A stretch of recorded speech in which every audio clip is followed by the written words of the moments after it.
ஸ்ரீ சிவசங்கரா தேவனே. Shankaram Sivashankaram. Question from Govindan sir. Bhadrachalam ராமதாசர் ஒரு கர்நாடக இசை மேதையாக புகழ் பெறுவதற்கு முன்பு ஹைதராபாத் மன்னர் தானிஷாவிடம் ஒரு தாசில்தாராக பணியாற்றியிருக்கிறார்.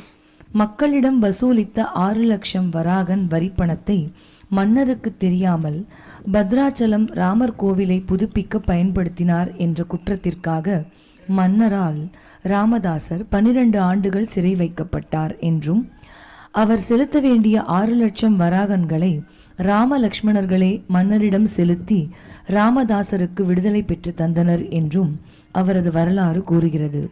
அந்த தருணத்தில் பத்ராச்சல ராமதாசருக்கு காட்சி கொடுத்த ஸ்ரீராமன் பக்தனே ஆனாலும் மன்னருக்கு தெரியாமல் மக்கள் வரிப்பணத்தை எடுத்து தனக்கு கோவில் கட்டியது தவறு என்றும் அதனால்தான் இந்த 12 ஆண்டு சிறைவாசம் என்றும் கூறியிருக்கிறார்.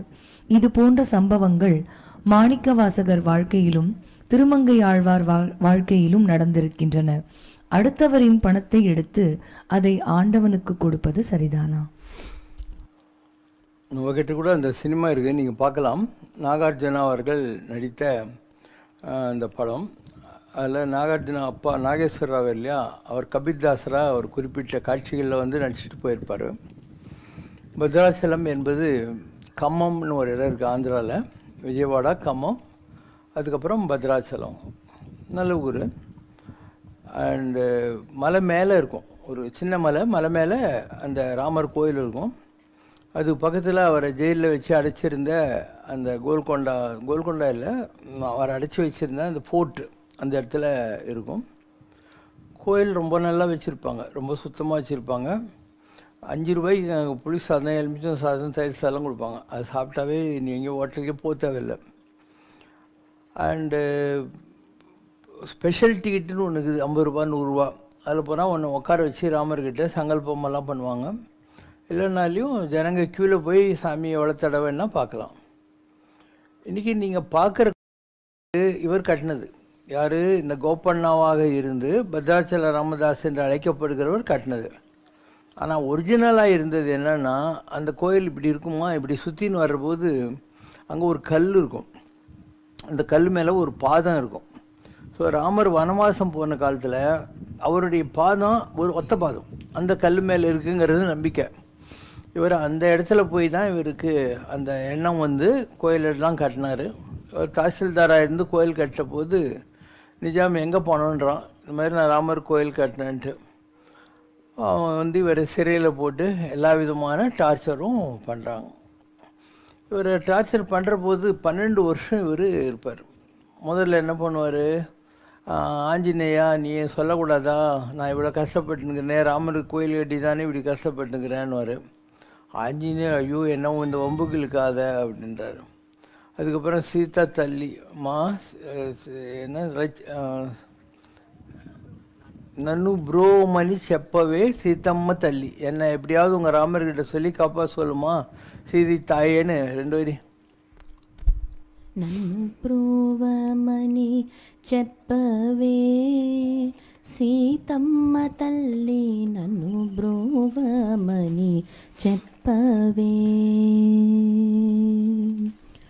నన్ను బ్రోవమని చెప్పు నారీ శిరోమణి, జనకుని కూతురా జననీ జానకమ్మ, నన్ను బ్రోవమని చెప్పవే సీతమ్మ తల్లి, నన్ను బ్రోవమని చెప్పవే.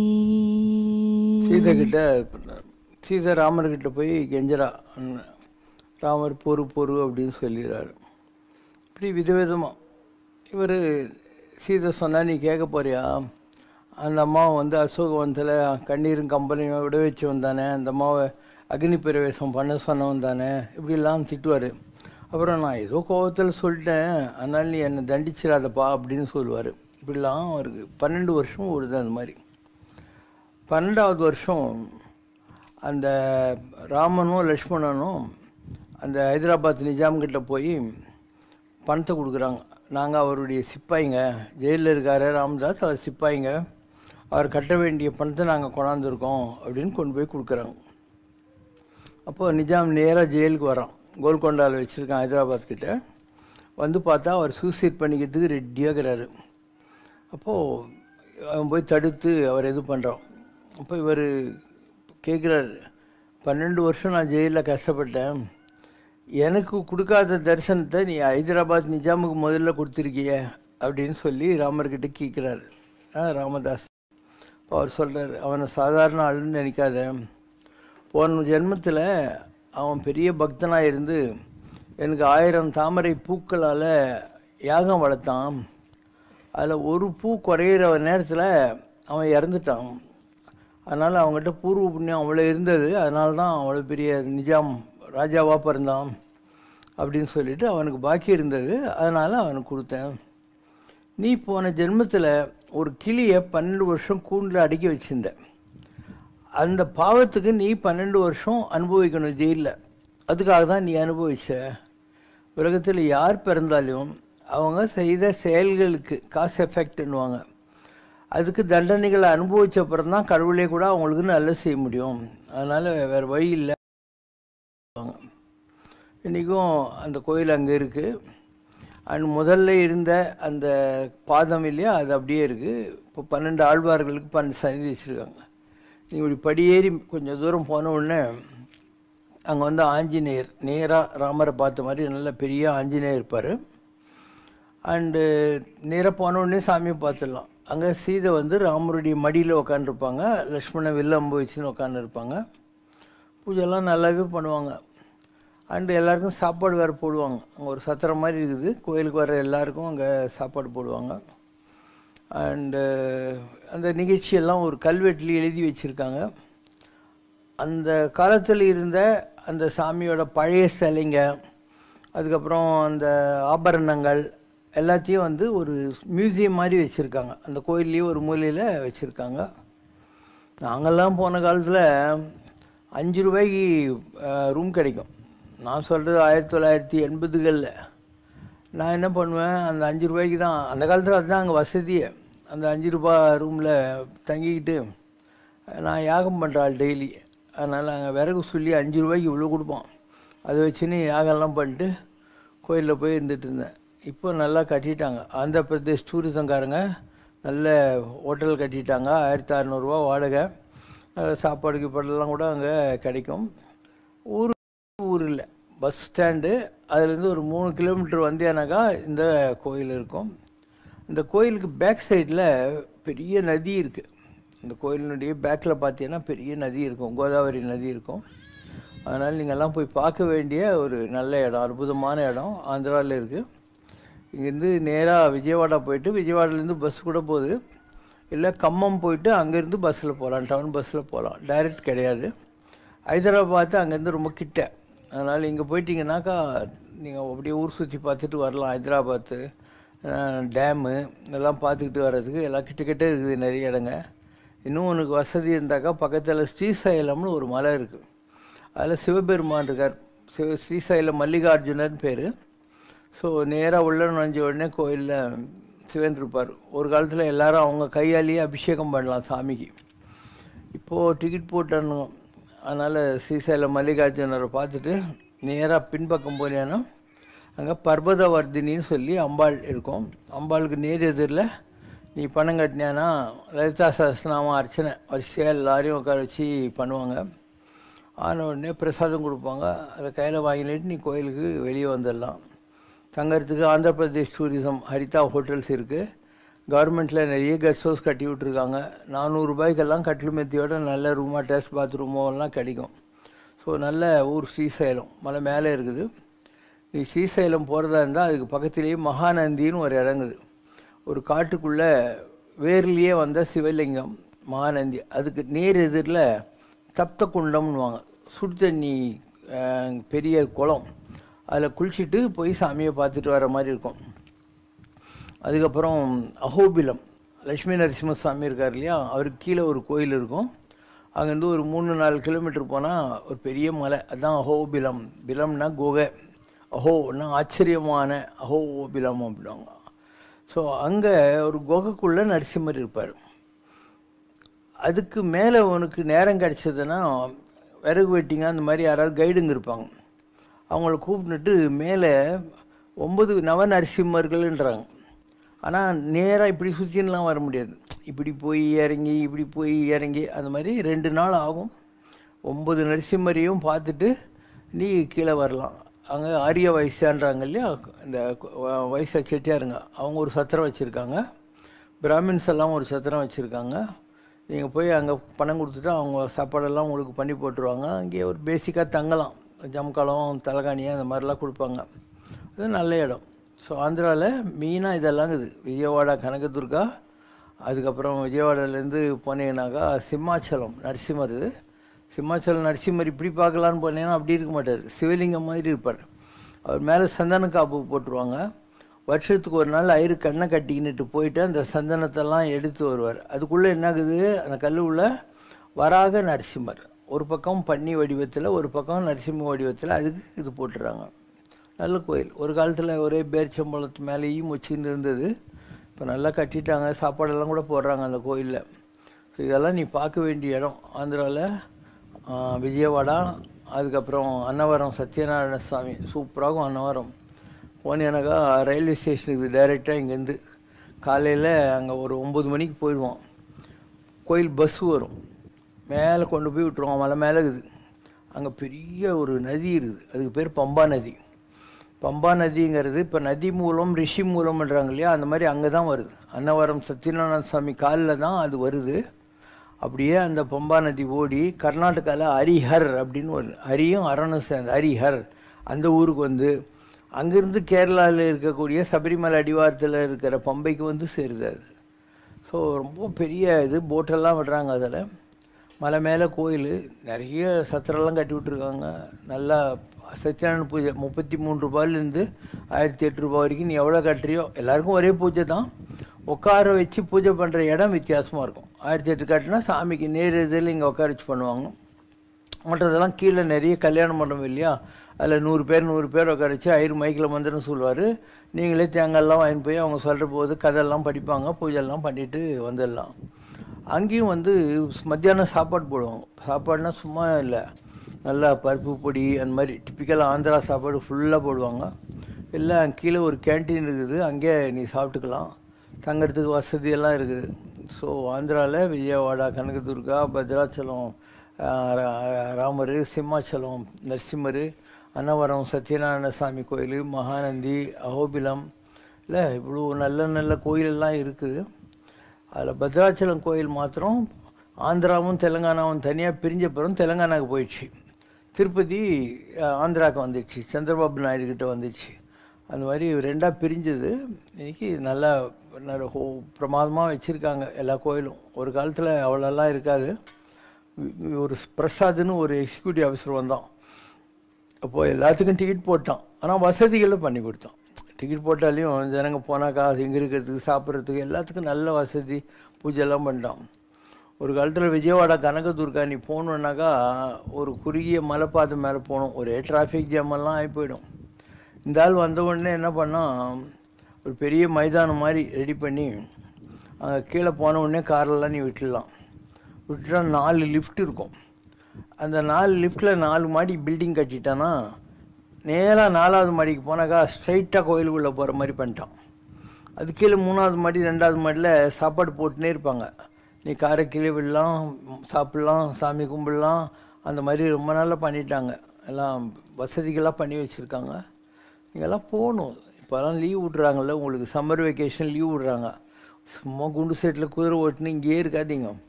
நிறைய கோயில் இருக்குது நாட்டில் பார்க்க வேண்டியது. அதனால் ஒன்றும் ப்ராப்ளம் இல்லை. எனக்கு பாஷை தெரியாதுன்னு நீ நினைக்க வேணாம். அங்கே ஆந்திர பிரதேஷ் டூரிசம் பஸ் விட்றான். ஸோ நீ அதில் போய் புக் பண்ணிட்டேனாக்கா எல்லா கோயிலையும் அவனே சுற்றி காட்டி எல்லா இடத்துலையும் தங்கறதுக்கு அவனே வசதி பண்ணி உனக்கு கொண்டாந்து விட்ருவான். அவங்க எல்லா இடத்துலையும் பொன்னமி ரிசார்ட்டுன்னு கட்டி விட்ருக்குறாங்க, எல்லா இடத்துலையும் இருக்குது. ஸோ இது நீங்கள் யூஸ் பண்ணணும். இந்த மாதிரி வெக்கேஷன் வர்றபோது வருஷத்துக்கு இல்லை 2 வருஷத்துக்கு ஒருக்கா கொஞ்சம் துட்டு சேர்த்துன்னு இந்த மாதிரி கோயிலெலாம் ஒரு தடவை சுற்றிட்டு வரணும். இந்த நாடு அவ்வளோ புண்ணிய பூமி. நீங்கள் எதையுமே பார்க்காம குண்டு செட்டில் குதிரை ஓட்டி ஒரு நாளைக்கு செத்து போய் என்ன பண்ண போகிறீங்க? அதனால் எல்லாத்தையும் பாருங்கள். நீ கேட்ட கேள்வி பத்ராச்சல ராமதாஸ் பற்றி, இதெல்லாம் அவருடைய கதை. இப்போ யாராக இருந்தாலும் அவங்களுக்கு கர்மா இருக்குது. பத்ராச்சல ராமதாஸ் 12 வருஷம் ஒரு கிளியே கூண்டில் அடித்து வச்சான். அதுக்காக அவன் 12 வருஷம் ஜெயிலில் இருந்தான். நீங்கள் இப்போ என்ன நினைக்கிறீங்க? நான் நம்ம இதெல்லாம் விளையாட்டுன்னு நினைக்கிறீங்க. கிளியை கூண்டில் அடித்து வைக்கிறது அதெல்லாம் அதுக்கு பின்னால் வர்றபோது தானே உனக்கு தெரியும். நிறைய பேர் என்ன பண்ணுவான், இந்த பொண்ணு வண்டியில் அதை முள் வச்சு குத்துவானுங்க நாய்ங்க. அந்த மாதிரி குத்துன ஒருத்தனை கழுவில் ஏற்றுனாங்க. 2 கை 2 கால் குத்தி ஏசுன அது சிலுவையில் போட்ட மாதிரி. கேட்டாக்கா அவங்க சொன்னாங்க, நீ ஒரு பொண்ணு வண்டை இதில் குத்தி வச்ச, முள்ளில் குத்தி வச்ச, அந்த பாவத்துக்கு இதை அனுபவிக்கிறேன்னு.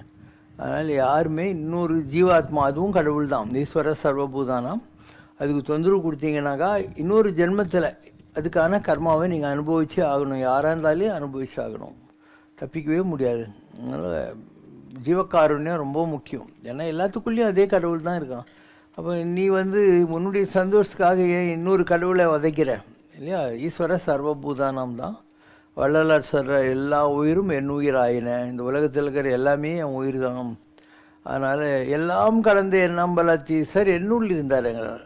பொன்வண்டுக்குள்ளே இருக்கிறது, இன்னொரு ஜீவராசிக்குள்ளே இருக்கிறது, அதே கடவுள் தான் உங்கள்கிட்டையும் உட்காந்துக்கிறான். அப்போ அதுலேயும் இருக்கான், இதுலேயும் இருக்கான். இதெல்லாம் மக்களுக்கு எழுதி தெரியுதோ அன்றைக்கி அவங்களுக்கு கொஞ்சம் அதே மாதிரி கொல்லான் புலானை மறுத்தானே உலகு எல்லாம் கைகூப்பி தொழும் அப்படிங்கிறார் திருவள்ளுவர். வள்ளுவர் சொல்கிறார், சொரிந்து 1000 வேட்டலினும் அங்கு ஒரு உயிர் கொல்லாமை நன்று. நெய் ஊற்றி 1000 யாகம் பண்ணுறதை விட ஒரு உயிரை கொல்லாமல் விட்டால் போகிறோம். ராமலிங்க வள்ளலார் சொல்கிறார், சாகாவரமும் சர்வ சித்தி எல்லாமும் பெற்றிட்டேன். நான் மரணமில்லாத வாழ்க்கையை அடைஞ்சிட்டேன். எல்லா பவரும் எனக்கு சாமி கொடுத்துட்டாரு சிவபெருமான் நடராஜர். எப்படி? ஓஹோ நோன்பு நோற்றிட்டேன். உலகத்தில் பெரிய விரதம் ஓஹோ அப்படின்னு சொல்லக்கூடிய விரதம் எது? இன்னொரு உயிரை கொல்லாமல் இருக்கிறது. நம்முடைய ஊனை வளர்ப்பதற்கு இன்னொரு ஊன் மேலே ஆசை வைக்காமல் இருக்கிறது. அந்த மாதிரி இருக்கணும். இப்போ யானைக்குது, யானை சைவம் தானே. அதை விட ஒரு ஸ்ட்ராங்கான ஒரு அனிமல் நீ எங்கேனா பார்த்துக்கிறியா? யானை மாதிரி. அப்போது அவ்வளோ பெரிய பவராகிற மைட்டியாகிற யானையை பார்த்தாவது உனக்கு புரியணும், உணவில் ஒன்றும் இல்லை அப்படின்னு. ஒரு பெரிய மகான் இருந்தார். அவர் பேர் வள்ளிமலை சச்சிதானந்த சுவாமி. அவர் அந்த காலத்தில் கதிர்காமத்துக்கு போகணும். ஸ்ரீலங்காவில் ராமேஸ்வரத்தில் வெள்ளைக்கார கலெக்டர்கிட்ட 1930 பெர்மிஷன் வாங்கினோம். என்ன வேலை செய்கிறேன்னா, நான் மைசூர் ராஜா அரண்மனையில் சமையல்காரனாகிறாங்க, எனக்கு ஏதாவது சமைச்சு போடு, நீ பண்ணுற சமையல் எனக்கு பிடிச்சாக்கா உனக்கு விசா கொடுக்குறேன்னு. அவர் சைவம், இவனுக்கு என்ன பண்ணுறது? அதனால் முருங்காலில் அதை நல்லா கட் பண்ணி அதில் நல்லா மசாலா குருமா பட்டை லவங்கம் எல்லாம் போட்டு அவங்கள்ட்ட கொண்டு போய் வச்சார். அவன் எலும்பு கடிக்கிற போய்ட்டு அப்படின்னு கட்சி பார்த்து சூப்பராக இருக்குது, அவருக்கு விசா கொடுத்தான்ற ஒரு கதை. அதனால் வெஜிடேரியனில் நம்ம ஊரில் தான் இதெல்லாம் மசாலா பட்டெல்லாம். ஃபாரினில் இந்த டீப் ஃப்ரீஸ்லேருந்து எது கொடுப்பான் பாரு, எதுக்கெல்லாம் நீ இதெல்லாம் சாப்பிட்றன்ற எண்ணம் உனக்கு தானாகவே வந்துடும். அடுத்த கேள்வி. ராமாயணத்தில் ஆஞ்சநேயரின் சுய பலத்தை நினைவூட்டி காட்டியவனே ஜாம்பவான் என்ற கரடி இனத் தலைவன்தான்.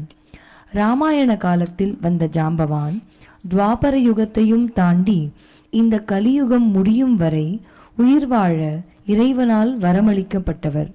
மகாபாரத காலத்தில் பகவான் கிருஷ்ணரோடு 27 நாட்கள் தொடர்ந்து போரிட்ட ஒரு அதிபலசாலி. ஆஞ்சநேயருக்கு இணையாக ஒரு பலசாலியாக பேசப்படும் ஜாம்பவான் ராமருடைய டிவைன் மிஷனில் ஆஞ்சநேயர் செய்த அளவுக்கு குறிப்பிட்டு சொல்லும்படி ஏதாவது ஒரு செயலை செய்திருக்கிறாரா? ராமாயணத்தில் அவருடைய டிவைன் மிஷனே ஆஞ்சநேயருக்கு அவருடைய சுய பலத்தை நினைவூட்டுதலும் அவருக்கு வழிகாட்டியாக இருப்பது மட்டும்தானா? ஜாம்பவான் அப்படிங்கிறாள் கரடிகளுக்கெல்லாம் தலைவர். ராமாயண காலத்தில் ராவணன் வரம் வாங்கியிருந்தான், எனக்கு தேவர்களால் அவங்களால இவங்களால் எல்லாம் சாவு வரக்கூடாது அப்படின்னு. அப்போ வேறு வழி இல்லை கடவுளுக்கு.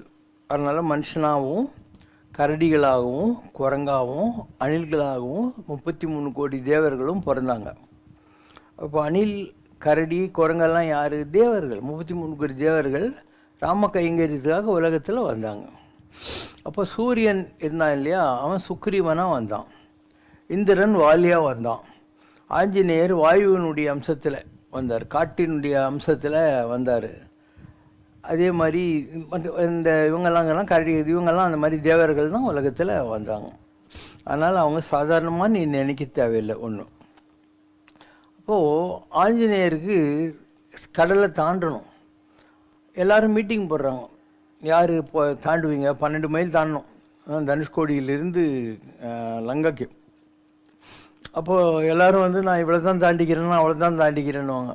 அப்போ ஜாம்பவான் சொல்கிறாரு, ஆஞ்சநேயா, நீ பிறந்தபோது பூமியிலிருந்து ஆகாசத்துக்கு போய் சூரியனை ஏதோ பால்னு நினச்சி வாயில் கவி விளையாட போனேன். அப்பா உன் இவ்வளோ பராக்கிரமாகறியன்னு சொல்லி உன்னை அடிச்சிட்டாங்க தேவர்கள். அதனால தான் நல்லா இருந்த உன் மூஞ்சி வீங்கி போய் நீ பூமியில் குரங்கா சுற்றின்னு இருக்க. அப்போ ஒரு காம்ப்ரமைஸ் ஃபார்முலா பண்ணாங்க. ஆஞ்சநேயர் எந்த ஊரில் இருந்தார்? இங்கே திருப்பதி மலைக்கு போகிறீங்கல்ல, போகிற போது அஞ்சனாத்திரின்னு ஒரு மலை இருக்குதுல்ல, அந்த இடத்துல இருந்தார். அவங்க அம்மா பேர் அஞ்சனாத்திரி. அவங்க அப்பா வந்து ஒரு வானர தலைவன். அதனால் உனக்கு மறந்து போச்சு, உன் பவர் என்னன்னு தெரியாது. இப்போது ராமருக்கு வேலை வந்துச்சு, அதனால் உன் பவர் உனக்கு தெரியணுன்னு அப்படியே பறந்து போய் அவர் நேராக இலங்கையில் சீதையை பார்த்தாரு, கனையாளி கொடுத்தாரு, அங்கேருந்து சூடாமணி வாங்கின்னு வந்தார், ராமரை காப்பாற்றினார். இதெல்லாம் ராமாயணத்தில் வரக்கூடிய கதைகள். அப்போ இவங்கெல்லாம் வந்து தேவர்கள். அதனால் நீ அவங்கள அண்டர் எஸ்டிமேட் பண்ணக்கூடாது. சரி, ராமாவதாரம் முடிஞ்சு போச்சு. அதுக்கடுத்து கிருஷ்ணாவதாரம் வருது. இதே மாதிரி தேவர்கள் கிருஷ்ணாவதாரத்திலும் திருப்பி வராருங்க. குந்தி தேவி வந்து பூஜை பண்ணுறாளா சூரியன்கிட்ட, அப்போது கர்ணன் வந்துடுறான். அதுக்கப்புறம் பீமன் இல்லையா, இதில் வாயு வந்தது ஆஞ்சநேயர்னால் அதில் பீமன் வாயு, அதில் வந்து சுக்ரீவன் சூரியன் அப்படின்னா இதில் கர்ணன் சூரியன், அதில் வந்து வாலி வந்து இந்திரன், இதில் யார் இந்திரன்? அர்ஜுனன். அஸ்வினி புத்திரர்கள் 2 மெடிக்கல் ஆர்ட்ஸ் இருக்காங்க, அவங்க தான் நகுல சகாதேவர்கள். நெருப்பினுடைய வம்சத்தில் வந்தவோ திரௌபதி. ஸோ ராமாயண காலத்தில் இருந்தவங்கலாம் திருப்பியும் வராங்க. இவர் சிரஞ்சீவி. அதனால் ஒரு சூரியங்கிட்டிருந்து ஒரு மணி கிடைக்குது. அந்த மணி சத்யாஜித்துன்னு ஒரு ராஜா கிட்டே இருக்குது. கிருஷ்ணர் சொல்கிறாரு, இந்த மணி எனக்கு கொடுக்குறியான்னு. அவன் அதெல்லாம் கொடுக்க முடியாது அப்படிங்கிறான். அவன் வேட்டையாட போய் ஒரு சிங்கம் அடித்து செத்து போடுறான். அப்போ எல்லோரும் சொல்கிறாங்க, கிருஷ்ணர் இந்த மணி மேலே ஆசைப்பட்டார், அவர் தான் அவனை கொண்டுட்டார் சத்யஜித் ராஜாவான்னு இவர் கெட்ட பேர் வருது. ஸோ அந்த அபவாதத்திலிருந்து தப்பிக்கிறதுக்காக கிருஷ்ணர் போகிறாரு. பார்த்தாக்கா அங்கே அவன் இறந்து கிடக்கிறான் சத்யஜித்து. ஸோ அந்த ரத்தத்தை பார்த்துக்கின்னு போகிறாரு. போனாக்கா ஒரு குகையில் ஒரு தொட்டிலில் ஜாம்பவி அப்படின்னு சொல்லி ஜாம்பவந்தனுடைய பொண்ணு குழந்தை அது படுத்துன்னு தூங்கின்னு இருக்குது. அதுக்கு தூங்கிறதுக்காக தொட்டில் மேலே நீங்கள் கில்ப்பெல்லாம் மாட்டுற மாதிரி இந்த சூரியனுடைய மணியை ஜாம்பவான் கட்டி தொங்க விட்டு ஒரு மூலையில் தூங்கினுக்கிறான். வேறு அந்த மணியை எடுக்க போகிறாரு. அப்போ யாரா மானுஷ பதரே அப்படின்னு சொல்லி கிருஷ்ணர்கிட்ட சண்டைக்கு வர்றான். 2 பேரும் கட்டி புரண்டி சண்டை போடுறாங்க. ஜாம்பவான் நினைக்கிறான், நான் ராமர்கிட்ட வர வாங்கினவன், கரடிகளுக்கே தலைவன், சிரஞ்சீவி பட்டம் வாங்கினவன், எதில் நிற்கிறவன் ஒரு சாதாரண மனுஷன், எப்படி தம்மு கட்டி இவ்வளோ நாளாக சண்டை போடுறான் அப்படின்னு சொல்லி ராமா அப்படின்றார். அப்போ தான் தெரியுது இவர் எந்த ராமரை நினச்சிக்கிறாரோ அவன் தான் கிருஷ்ணன் எதிரில் நிற்கிறான். அதனால் ஐயோ தப்பு நடந்து போச்சு, நீ சொல்லக்கூடாதா, நீ தான் வந்திருக்கேன்னு சொல்லிவிட்டு நான் கும்பிட்டுட்டு உங்கள்கிட்ட கொடுத்துருப்பேன் மணியேன்னு. ராமர் கிருஷ்ணர் சிரிச்சின்னே சொன்னாராம், நான் ராமராக இருந்தபோது என் உடம்பு நல்லா மெத்துன்னு இருந்துச்சு, நீ கரடி, அதனால் நம்ம ராமரை ஹக் பண்ணணுன்னு நினச்சேன், ஆனால் உன்னுடைய முள்ளாகிற கரடி முள் குத்துன்றதுனால என்னை நீ ஹக் பண்ணல, அந்த ஆசையை அடக்கிக்கினேன், அதனால் இந்த ஜென்மத்தில் நீ எவ்வளோ நினைக்கோ அப்படின்னு சொல்லிவிட்டு நான் உங்கள்கிட்ட கோஆப்ரேட் பண்ணேன் அப்படின்னு சொல்லுவார். அப்போ ராமாவதாரம் அந்த கண்டினியூட்டில் இது வருது. சரி, ஆஞ்சநேயர் இருக்கிறார், அவர் ஒரு வாழை வச்சுன்னு கெல்ட்டு மாதிரி உட்காந்துக்கிறாரு. பீமங்கிறான் இல்லையா, அவன் தானே இந்த பிறவியில் அந்த இதில் வந்தவன். அப்போ அவர் சொல்கிற, எனக்கு வயசாகிடுச்சுப்பா, அதனால் வாழை நீயே தூக்கி வச்சுட்டு போகணும். அவன் தூக்குறான், அதனால் வாழை தூக்கவே முடியல. இப்போ ஏன் தெரிஞ்சு இந்த குழந்தைங்கள்லாம் ஏன் வராங்கன்னு நான் நல்லா கதை சொல்கிறேன். ஒரு காலத்தில் பாட்டி மாதிரிலாம் கதை சொல்லுவாங்க, பாட்டிங்களுக்கே கதை தெரியுது.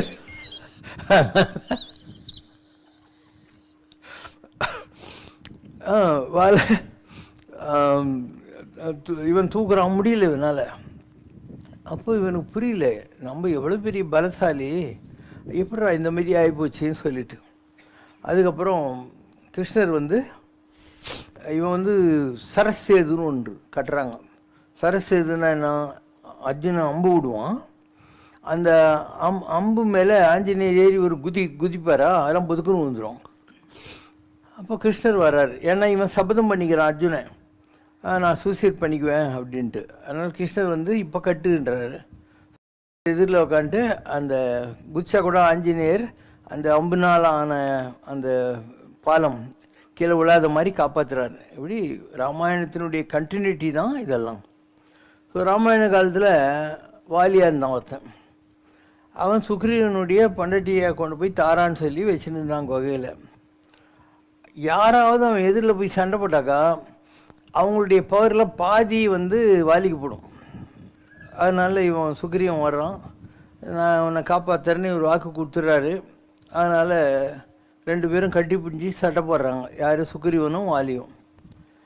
இவருக்கு தெரியல 2 பேரும் ஒரே குரங்கு முடிஞ்சா, அதனால் யார் சுக்ரீவன் யார் வாலின்னு அவனுக்கு ஒரு மாலை கொடுக்குறாரு, இந்த மாலை போட்டுக்கோ, அப்போ எனக்கு நீ தான் சுக்ரீவன் தெரியும்னு. ஸோ வாலியை இவர் வதம் பண்ணிடுறார். அப்போ வாலி சொல்கிறான், நான் ராவணனை வென்று நினச்சி என் கையில் பிடிச்சவையா, அவனுக்கு எரிக்கிறதுக்காக எதுக்கும் உதவாத இந்த சுக்ரீவனை கட்டின்னு அழுதுனுக்கிறீ, என்கிட்ட சொல்லியிருந்தா ஒரு நிமிஷத்தில் உன் வேலையை முடிச்சு சீதையை கொண்டாந்து உங்கள்கிட்ட கொடுத்துருப்பேனே அப்படின்னு. இவர் சொல்கிறாரு, நான் வாக்கு கொடுத்துட்டேன் அவனுக்கு அப்படின்னு. அவன் என்னென்னமோ ஆர்குமெண்ட் சொல்கிறான். ராமரும் சொல்கிறாரு, க்ஷத்திரத்தே சத்திரத்தே இது கீழகம், அதர்மத்தை அழிப்பது கூட தர்மந்தாம்பா அப்படின்னு எல்லாம் கொட்டேஷன்லாம் கொடுக்குறாரு. இதெல்லாம் நீ தப்பு பண்ணிட்டேயான்னு. நீ ஏன் அவன் பண்டாட்டி போய் வச்சுருந்தாரு? அவன் சொல்கிறான், நாங்களாம் குரங்குயா, குரங்குல மாமா மச்சான் பண்டாட்டி பிள்ளை குட்டிங்கெல்லாம் எங்கே வந்துச்சு, நீ மனுஷனுடைய ரூலை எங்களுக்கு சொல்கிறிய அப்படின்னா. சரிப்பா ஒன்று செய்யலாம், நான் எப்படி இந்த பிறவியில் உன்னை மறைஞ்சிருந்து அடிச்சிட்டனோ அந்த மாதிரி அடுத்த பிறவியில் நீ என்னை அடிச்சிடு, நம்ம கணக்கு பைசல் ஆகிடும்ன்றார். ஸோ மகாபாரத காலம் வருது. மகாபாரத காலத்தில் காந்தாரி இருக்கா இல்லையா, அவள் கணவன் துர்தாஷனுக்கு கண்ணு தெரியாது, அதனால கண்ணு கட்டிக்கின்னு வாழ்நாள் பூரா குழியாகவே இருந்தான். மகன் இவனை காப்பாற்றணும் துரியோதனனை. அதனால் துரியோதனன்கிட்ட சொன்னான், துரியோதனா ஒரு நாள் வெடிகாலில் நீ ஒட்டு துணி கூட இல்லாமல் அம்மனமாக வா அப்படின்னு. அவன் நோக்கம் என்ன, அந்த கண் இல்லையா அதில் அவ்வளோ பவர் வச்சுக்கிறான். நம்ம உடம்புல இருக்கிற எல்லா பார்ட்டை விட கண்ணுக்கு 80 மடங்கு பவர் தேவைப்படுது. கண்ணை எப்பயும் கட்டிக்கிட்டே இருந்ததுனால அவளுக்கு பவர் ஜாஸ்தி. அந்த கண்ணில் இப்படி தலையிலேருந்து கால் வரைக்கும் பீமனை பார்த்தாலாம் ஸ்கேன் ஆகிடும். அவனை யாராலையும் அடிக்க முடியாது அம்பு விட்டாக்கா. அதனால் கிருஷ்ணருக்கு தெரிஞ்சு போகுது இப்போ ஐடியா பண்ணுறான்னு. ஸோ அதே ரோட்டில் வர்றாரு. கிருஷ்ணரை பார்த்த உடனே அவன் ஒரு செடிக்கு பின்னால் போய் நின்று இப்படி கை வச்சுக்கிறான். எங்கே போகிறான்னு, இந்த மாதிரி எங்கள் அம்மா வர சொல்லியிருக்காங்க, அதுக்கு நீ இப்படி நேக்கடாவா போவேன், அட்லீஸ்ட் ஒரு இலையை வச்சுன்னு போன்றார் கிருஷ்ணர். இவன் இலையை வச்சுன்னு போகிறான்னா அந்த அம்மா ஸ்கேன் பண்ணுதா, இந்த தொடரில் அங்கே ஸ்கேன் ஆகலை, ஏன்னா இவன் இலையை வச்சுன்னு போட்டான் கிருஷ்ணர் பேச்சு கேட்டுட்டு. அதனால் தொடையை பிளந்துயிர் மாய்ப்பேன், தொடையில் அடித்து கொள்வேன் பீமன் சொன்னான் இல்லையா, அந்த மாதிரி அவன் போய் தண்ணிக்குள்ளே ஒழிஞ்சிக்கின்னு இருக்கான். அப்போது தண்ணீர் விட்டு வெளியே வா அப்படின்னு சபதம் பண்ணி 2 பேரும் சண்டை போடுறாங்க. கிருஷ்ணர் இப்படி தொடையை கட்டி காட்டுறாரு. அப்போ அவன் தொடையில் அடித்து கொண்டு போடுறான்.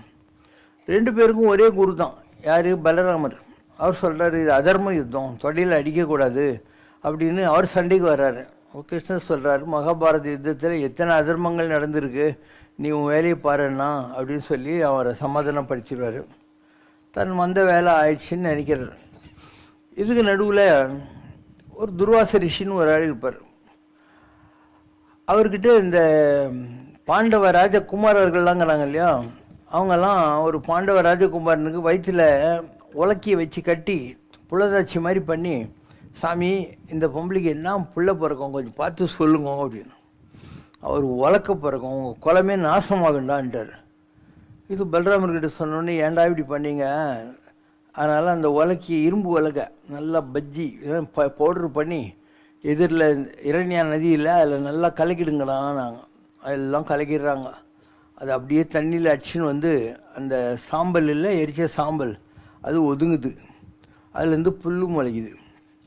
ஒரு பௌர்ணமிக்கு இந்த பஞ்சபாண்டவர்கள் வம்சத்தில் வந்தவங்கெல்லாம் அந்த புல்லுங்களை பிடிங்கி நல்லா தண்ணி போட்டு ஒருத்தன் அடிச்சுக்கின்னுட்டு, ஏன்னா அதுதான் அவனுக்கு சாவே இருக்குது. புரியுதா? உனக்கு முதல்ல கத்தி சண்டை போட தெரியுமா? தெரியாது. கத்தின்னா நான் ஒரு தொடப்பூச்சி, நான் ஒன்று எடுத்துக்க, நீ ஒன்று எடுத்துக்க. ஸோ இப்படி பண்ணோம். அதுக்கப்புறம் இப்படி பண்ணோம், இப்படி கிட்ட வந்து முட்டணும். ஓகேவா? ஒரு நாள் கற்று தரேன் உனக்கு 5 ரூபா. கத்தி சண்டை போடுற மாதிரி அவனுக்கு அந்த புல் எடுத்தாச்சுன்னு எல்லோரும் செது போடுறானு. அதில் ஒரே ஒரு பிட் ஆஃப் ஐரன் இருக்கு இல்லையா, அது அவங்ககிட்ட கிடைக்குது. யார்? வாலியாக இருந்து இந்த பிரிவில் ஜரா என்ற வேடனாகிறான், அவனுக்கு கிடைக்குது. அவன் தன்னுடைய அம்போட மண்ணில் அப்படி முக்கோணமாக அதை வச்சிட்டு இருக்கான். கிருஷ்ணர் இப்படி உட்காந்துக்கிறாரு. தூரத்துலேருந்து பார்த்தா அவர் கால் மான் மாதிரி தெரியுது. ஸோ மான் நினச்சி அங்கேருந்து அவன் அம்பு விடுறான். அது வந்து காலை தைச்சி கிருஷ்ணருடைய உயிர், விஷ்ணு பாதம் தானே, அவர் உயிர் பாதத்தில் பிரியுது. ஏன்னா அதில் தான் அந்த பஞ்சபாண்டவர்களை குலத்தில் கிருஷ்ணர் தானேங்கிறாரு, அதனால் அவர் உயிர் அப்படி தான் பிரிஞ்சுது. ஸோ இப்படியெல்லாம் கதையில் கதை வச்சுருக்காங்க. இதெல்லாம் நடந்துச்சா இல்லையான்னு நமக்கு தெரியாது. ஆனால் கதைங்க நல்லா இருக்குது இல்லை, எல்லா கதையும் வித்தியாசமாக இருக்குது. ஒன்றில் ஒன்று கதை, ஒரு வருஷத்துக்கு கதை சொல்லலாம். அவ்வளோ கதை ராமாயணத்துலேயும் மகாபாரத்துலேயும் வரிசையாக இருந்துக்கிட்டே இருக்குது. அந்த காலத்தில் கிராமத்தில் அப்படி தான். கிராமத்தில் எலக்ட்ரிக் லைட்லாம் எங்கே இருந்துச்சு? எல்லாம் இந்த மாதிரி தான். ஒரு கோயில் வாசலில் உட்காந்துக்குவாங்க, 2-3 பந்தத்தை பிடிச்சின்னு ராமர் கதை நைட்டெல்லாம் உட்காந்து தூங்கின்னு இருப்பாங்க. ஏன்னா அவங்களுக்கு 6 மாதம் விவசாயம் பண்ணி முடிச்சு அறுவடை ஆகி போச்சுன்னா வேலை கிடையாது. ஸோ 6 மாதம் கதை கேட்குறது தான் அவங்களுக்கு வேலை. இந்த காலத்தில் அதெல்லாம் பாசிபிளாக? கதை கேட்கறதுக்கு ஆளுநிலை வரமாட்டேன்றாங்க. நீ கேளு, இவ்வளோ கதை தான் கேட்குறேன். Question from Kalyana Krishnan Ravishankar. தசமகா வித்யா தேவியர் தோற்றத்தில் ஆரம்பமாகிய தக்ஷன் யாகம் 51 சக்தி பீடங்கள் தோன்ற காரணமானதில் முடிவடைந்தது. இந்த தசமகா வித்யா தோற்றம் மிகவும் பழமையானதாகும். மகாவிஷ்ணு தசாவதாரம் எடுத்தபோது தசாவதார காரியங்கள் நிறைவேற உதவியவர்கள் தசமகா வித்யைகளே. காளி கிருஷ்ணாவதாரத்தில், தாரா ராமாவதாரத்தில், ஷோடசி கல்கி அவதாரத்தில், புவனேஸ்வரி வராக அவதாரத்தில், திரிபுர பைரவி நரசிம்ம அவதாரத்தில், சின்னமஸ்தா பரசுராம அவதாரத்தில், தூமாவதி வாமனாவதாரத்தில், பகுலாமுகி கூர்மாவதாரத்தில், மாதங்கி பலராம அவதாரத்தில், கமலா மச்சாவதாரத்தில் என்று அந்தந்த அவதாரங்களுக்குரிய சக்தியை வழங்கியவர் தசமகா தேவியவர்களாவர் என்று முண்டமாலா தந்திரம் கூறுகிறது. இவர்களில் காளி, புவனேஸ்வரி, ஷோடசி, கமலா, மாதங்கி ஆகியோர் வழிபாடு மட்டுமே இன்றளவும் இருக்கிறது. இந்த தலைப்பு பற்றி தயவு செய்து விளக்கவும். கடவுளை 6 வகையாக கும்பிடலாம் அப்படின்னு சொன்னாங்க. அது என்ன? ஷண்மதம். ஷண்ணுன்னா 6, ஷண்முகன் மாதிரி 6 மாதிரி ஷண்மதம். அதில் சூரியனை கும்பிடுற ஒரு மதம் இருக்குது, சௌமாரம்னு பேர். அதுக்கப்புறம் சாக்தம், வைஷ்ணவம், சைவம், இந்த மாதிரி 6 விதமாக வச்சுருக்காங்க. அதில் சூரியனை கும்பிட்றது, சிவனை கும்பிட்றது, பெருமாளை கும்பிட்றது, அம்பாளை கும்பிட்றது, பிள்ளையாரை கும்பிட்றது, கானாபத்தியம் சொல்கிறது, முருகரை கும்பிட்றது. இந்த மாதிரி 6 விதமாக பகுத்து அந்த 6 விதமான பூஜைகளுக்கு என்னென்னலாம் நைவேத்தியம், என்ன மந்திரங்கள்லாம் சொல்லணும், அது சாமிங்கள்லாம் எப்படி இருக்கும்னு சொல்லி ஒரு தியான ஸ்லோகம், இந்த மாதிரியெல்லாம் பகுத்து ஆதிசங்கராச்சாரியார் செஞ்சார், ஒரு காலத்தில் செஞ்சார். ஏன்னா அந்த நேரத்தில் மற்ற மதங்கள்லாம் வந்து சனாதனமாக இருக்கும் இல்லையா, அவர் வேதிக் லைஃபு, இதை 72 மதங்கள் அழிச்சிக்கிட்டு இருந்த காலம் ஆதிசங்கரர் வந்தபோது. அதனால் எப்படியாவது காப்பாற்றணும் இந்த வேதிக் லைஃபுங்கிறதுக்காக அவர் 6 விதமாக இந்த வழிபாடுகளை பகுத்து அதுக்கு இந்த சிஸ்டத்தில் கிராமர்ன்றாங்க இல்லையா, அந்த மாதிரிலாம் பண்ணார். ஸோ இதில் எந்த தெய்வம் பெருசு எந்த தெய்வம் சின்னது அந்த மாதிரிலாம் ஒன்றும் இல்லை. யார் அம்பாளை கும்பிட்றானோ அவன் அம்பாளை தவிர வேறு எதுவுமே கிடையாது அப்படிங்கிற ஒரு ஏகைவ சத்தியம், தெய்வம் உண்டென்றிரு, அது ஒன்றென்றிரு. அந்த அந்த பிடிப்பு அவனுக்கு இருக்கணுங்கிறதுனால சிவனை கும்பிட்றவன் சிவனை தான் கும்பிடணும், பெருமாள் கும்பிட்டா பெருமாள் கும்பிடணும். இப்படி அவங்க ஒரு ரூல்ஸ் வச்சாங்க. இல்லைன்னா இவன் இதில் கொஞ்சம் அதில் கொஞ்சம் தொட்டுக்கிட்டு இருக்கான்றதுனால எதை பிடிக்கிறோ அதை ஒன்றா பிடிக்கும். தெய்வம் உண்டென்றிரு, அது ஒன்றிரு. பேராயிரம் பரவி வானோரும் ஏற்றும் பெம்மான். ஆனால் அது ஏகன் அநேகன், ஏகன் தான் அநேகமாக தெரியுறான் அப்படிங்கிற அர்த்தத்தில் அவங்க வச்சாங்க. அதனால் ஒவ்வொரு கடவுளையும் இவங்க குளோரிஃபை பண்ணுற போது அதை தவிர மற்றதெல்லாம் ஒன்றுமே கிடையாதுன்னுவாங்க. அதாவது அம்பாலை இது பண்ணணுன்னாக்கா சிவனை மட்டும் தட்டுவாங்க. சிவன் வந்து அந்த அம்மா கிட்ட தான் பிச்சை எடுத்து சாப்பிட்றாரு அப்படின்னு. இங்கே காஞ்சிபுரத்தில் ஓனகாந்தன் ஒரு இடங்குது, அங்கே அம்பாள் இருக்கா. அப்போ சிவனை பற்றி சொல்கிற போது ஊரிடும் பிச்சை ஏற்பதென்னே ஓனகாந்தன் தலியுடியேரேன்னுவாங்க. ஊரில் போய் எதுக்கு நீ பிச்சான கோலத்தில் பிச்சைலாம் எடுத்து சாப்பிட்ற, இங்கே ஓனகாந்தனில் அம்பாள் உட்காந்து படியாக இருந்துட்டுருக்கா அன்னபூர்ணியா, நீ அவகிட்ட போய் கேளு அப்படின்னு அர்த்தம். இது வந்து ஒரு குளரிஃபைங், ஒரு பட்டிமன்றம் நடக்குது. நீ ஒரு தலைப்பில் பேசுகிற, இன்னொருத்தர் இன்னொரு தலைப்பு பேச, உன் தலைப்பை பற்றி தான் நீ பேசணும், மற்ற தலைப்பை ஆதரித்து நீ பேசக்கூடாது. இதில் கொஞ்சம் அதில் கொஞ்சம் எல்லாம் பேச முடியாது. அப்படி வந்தது தான் இந்த வழிபாடுகள் எல்லாம். கடவுள் என்பது ஒன்றே ஒன்று தான், அதில் ஒரு சந்தேகமே வேண்டியதில்லை. அந்த ஒன்றை வந்து இப்போ ஆகாசத்தில் இருக்கு இல்லையா, அதுதான் சவுண்டுன்றது. அந்த சவுண்டு என்ன, ஓம். அந்த ஓம்ன்றதில் ஏயுஎம் இருக்குது. ஏ அப்படின்னாக்கா எல்லா லாங்குவேஜ்லேயும் இருக்கக்கூடிய ஆ. இங்கிலீஷில் ஏ, தமிழில் ஆ, சான்ஸ்கிரிட்டில், ஹிந்தியில், தெலுங்கில் எல்லாத்துலேயும் ஆ இல்லையா, இப்படி தானே அது வருது. அப்போ அது பிரம்மம் அப்படின்றது ஏ. யூ அப்படின்னா கரண்ட் இல்லையா, அது கரண்ட் எடுத்துன்னு போகிற போது யூ ஷேப்பில் தானே எடுத்துன்னு போகிறாங்க. அதனால் அது விஷ்ணு நாமம் போடுறது, ப்ரொடெக்டிவ் லார்ட் அப்படின்றது. அப்படின்னு நான் அழிக்கிறது, அது ருத்ர சக்தின்னு. அப்போது மேலே இருக்கிறது என்ன, ஏயுஎம். அதை நீ பிரிச்சானாக்கா பிரம்மா விஷ்ணு சங்கரன்ற 3 விதமான எனர்ஜியாக அது பிரியும். ஆனால் ஒன்று தான் மேலே இருக்குது. அதை நீ எப்படி வேணால் சொல்லிக்கோ, ஏயுஎம்னு சொல்லு, ஓஹெச்எம்னு சொல்லிக்கோ, ஒன்றும் ப்ராப்ளம் இல்லை. ஓஹெச்எம்னாலையும் ஓம் தானே வரப்போகுது, எப்படி வேணாலும் சொல்லிக்கலாம். இப்படி அந்த ஓம்ங்கிற வார்த்தையை தவிர ஆகாசத்தில் ஒன்றுமே கிடையாது. பைபிள் ஓப்பனிங் சென்டென்ஸ்னா முதலில் வார்த்தை இருந்தது, வார்த்தை ஆண்டவனோடு இருந்தது, அதுவே ஆண்டவனாக இருந்தது. அந்த முதலில் இருந்த வார்த்தை தான் ஓம், அது ஆண்டவனாகவே இருந்தது அப்படின்னா.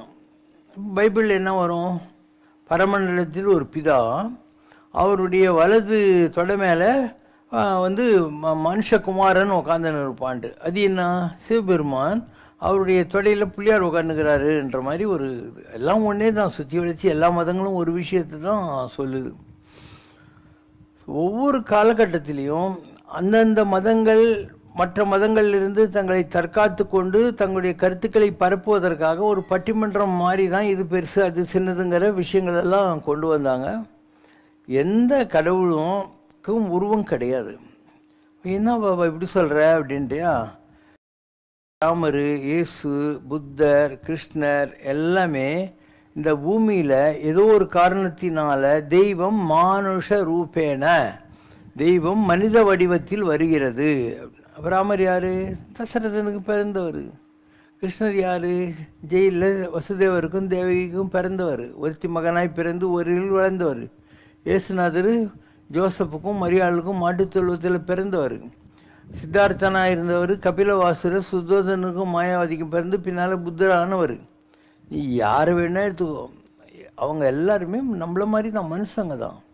இப்போ எப்படி அவங்க கடவுள் ஆகிறாங்க, வையத்தில் வாழ்வாங்கு வாழ்ந்து வானொரையும் தெய்வத்தில் வைக்கப்படும். இந்த பூமியில் நீ வாழ்கிற போது 4 பேருக்கு ஏதாவது ஒரு வகையில் ஒரு மாநிலம் பயனுற வாழ்வதற்கே வல்லமை தாராயோங்கிற மாதிரி 4 பேருக்கு நீ உதவி செஞ்சால் அந்த 4 பேருக்கு நீ தான் கடவுள். அவ்வளோதான். உலகத்தில் எல்லாருக்கும் கடவுள்னு எந்த யாருமே கிடையாது. முன்னால் யாருக்கு பெனிஃபிட் ஆகுதோ அவங்கள பொறுத்த மாதிரி நீ தான் கடவுள். நீ என்ன சொல்ல, கடவுள் மாதிரிங்க அப்படின்ற, கடவுள் மாதிரி தான் இல்லையா. சம்ரஷ்ணாவில் கூட ஒரு பாட்டு இருக்கும், நீ அது மாதிரியும் அது மாதிரி இது மாதிரி என 1000 பேர்கள் சொன்னாலும் நீ ஒரு மாதிரி என உன்னை சொன்னவர் உள்ளம் மாறிட வைக்கின்றாய். நீ உலகின் முழுதுக்கும் முன்மாதிரியாய் உன்னை நீயே தருகின்றாய்.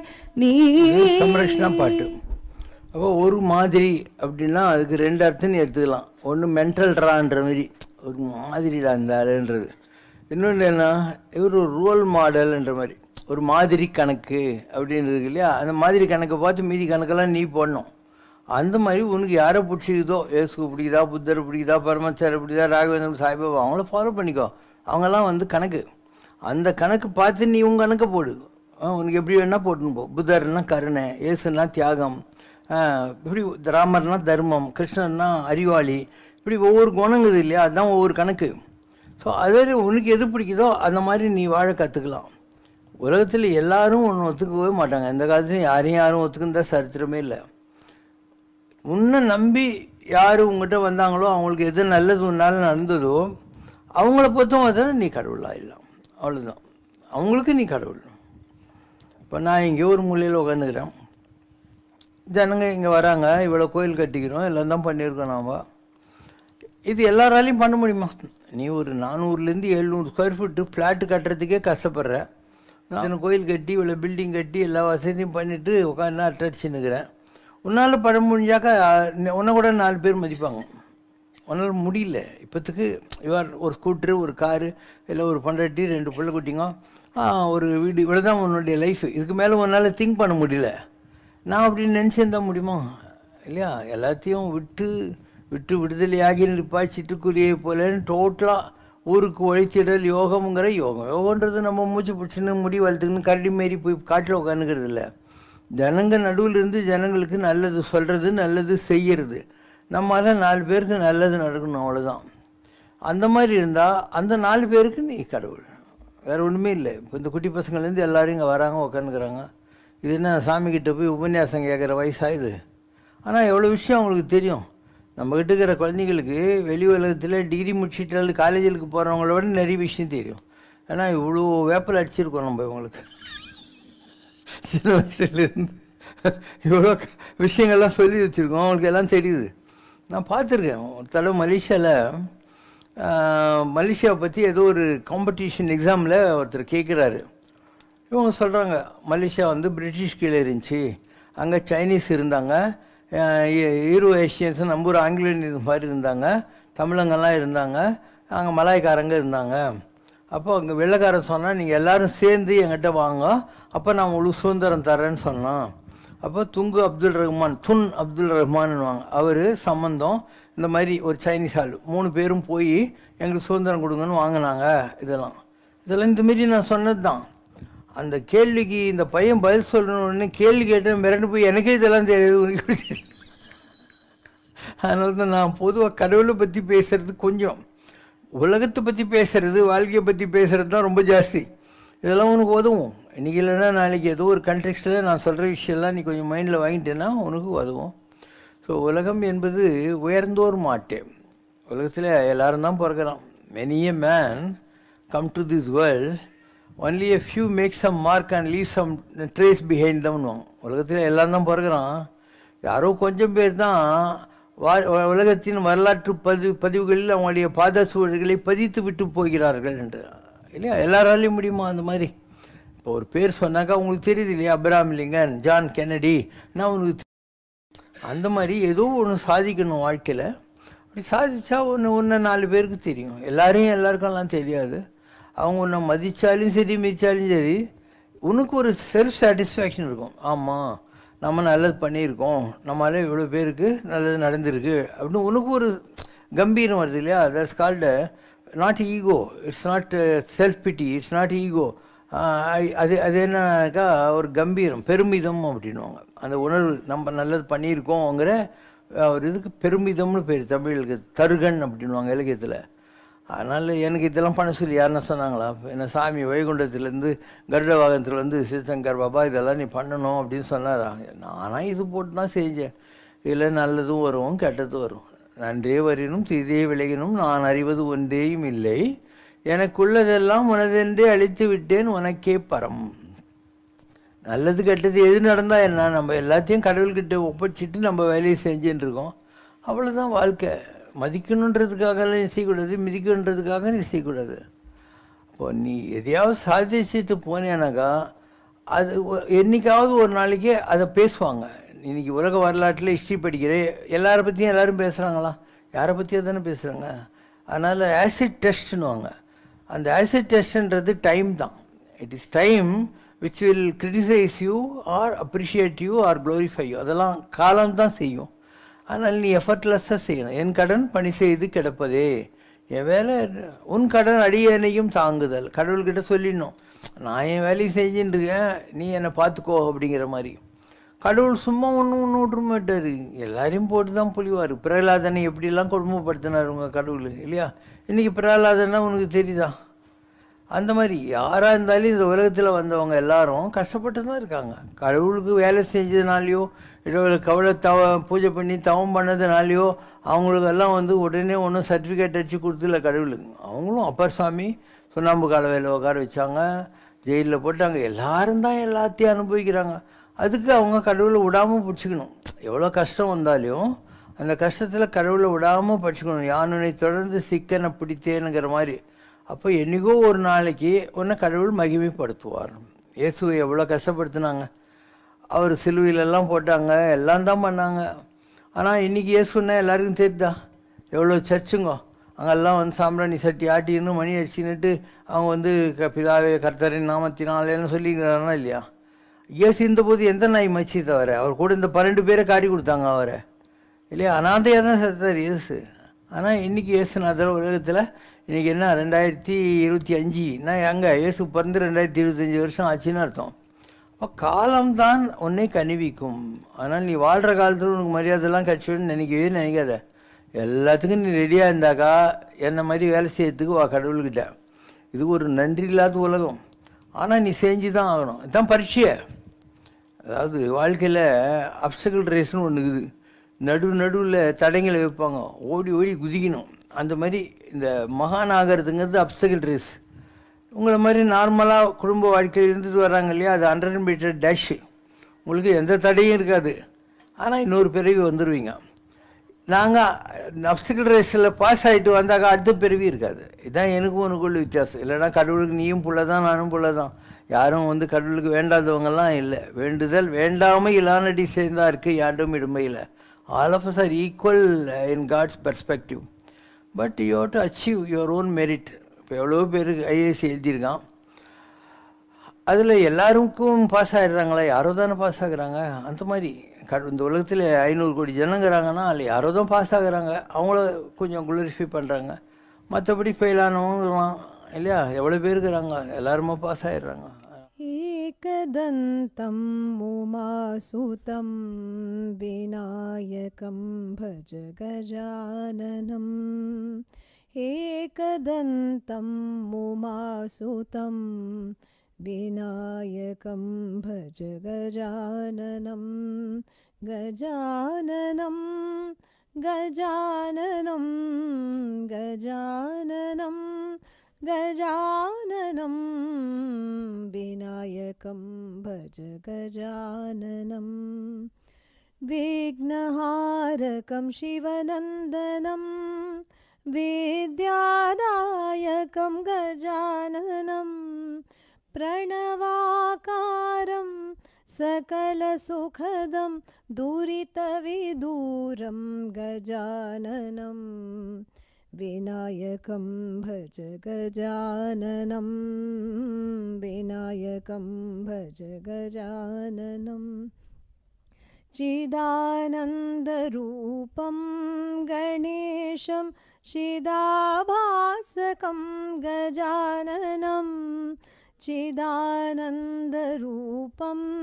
गणेशं चिदाभासकं गजाननं குறை ஒன்றுமில்லை மறைமூர்த்தி கண்ணா, குறை ஒன்றும் இல்லை கண்ணா, குறை ஒன்றுமில்லை கோவிந்தா.